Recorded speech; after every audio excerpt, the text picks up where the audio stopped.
All right, welcome to The Explainer, where we make the big ideas in data science simple. Today, we're going to demystify one of the most powerful tools out there, regression analysis. So if you've ever wondered how we can actually use data to predict the future, yeah, you're in exactly the right place. Okay, let's start with a question. Imagine you're handed a diamond. How much is it worth? Is it just a gut feeling? A total shot in the dark? This isn't just some abstract puzzle. It's the kind of high-stakes problem businesses face every single day. Well, it turns out the answer isn't magic, not at all. It's a methodical process, a way of finding a real pattern in all the noise to make a really smart prediction. And the core tool that makes this possible? Well, that's exactly what we're going to dive into. We are talking about regression analysis. I know, that might sound a little textbooky, right? But the core idea is actually super simple. You take one thing you want to predict, we call that the target, and you use other bits of information you already know, the features, to make your educated guess. That's it. It's really all about spotting those relationships hiding in the data. So at its core, what we're really looking at is a prediction problem. Our mission is to predict a single number, the price of a diamond. All right, so let's break this down.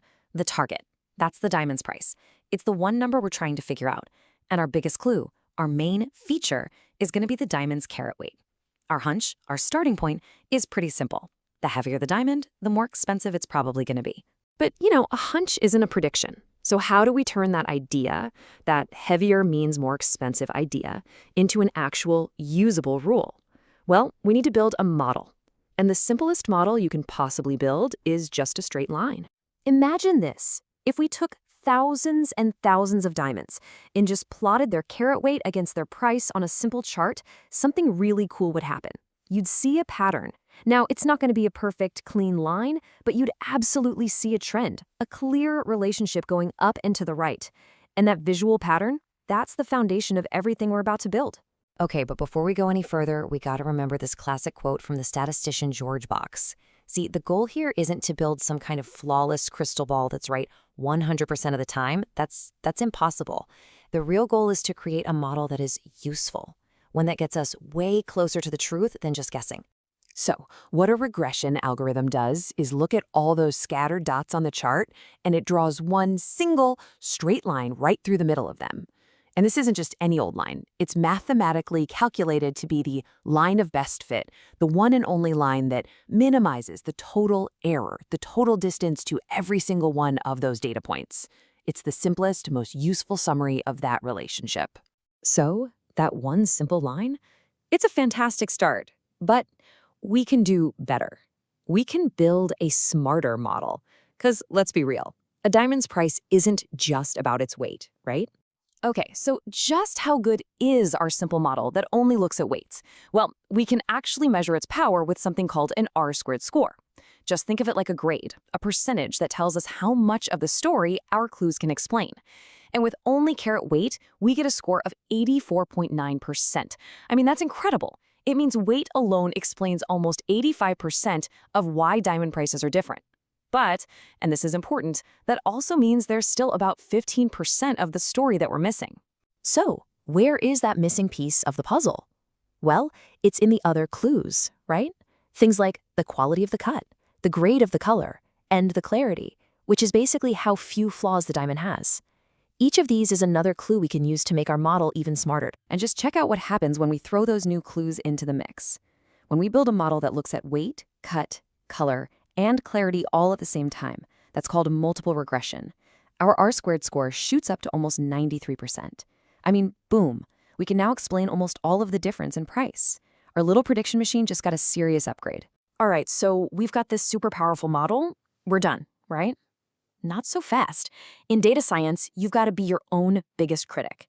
You have to make absolutely sure your model isn't just a good memorizer. You need to know that it actually understands the patterns. Because there's this classic trap you can fall into. A model can get so complicated, so perfectly tailored to the exact data you showed it, that it starts picking up on random flukes and noise, thinking they're real patterns. Basically, it gets too good for its own good. And this really important idea is called overfitting. The best way to think about it is this. An overfit model is like a student who didn't learn the subject. They just memorized the answers to the practice test. Sure, they'll ace that specific test, but the second you give them the real exam with new questions, they're going to fail because they never actually learned the material. So how do we make sure our model isn't just cheating? Well, the solution is actually pretty simple, and it's brilliant. We split our data from the very beginning. We take most of it, say 80%, and we use that as our training data. This is what the model gets to study and learn from, but we hold back a small chunk of that data, the test set, and we hide it from the model. That becomes the final exam. It's totally new information, and how the model does on that data tells us its true score, how well it really learned instead of how well it just memorized. But here's the thing.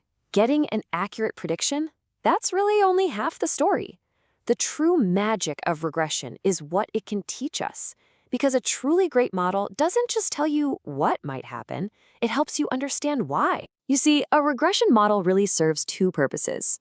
The first one is prediction.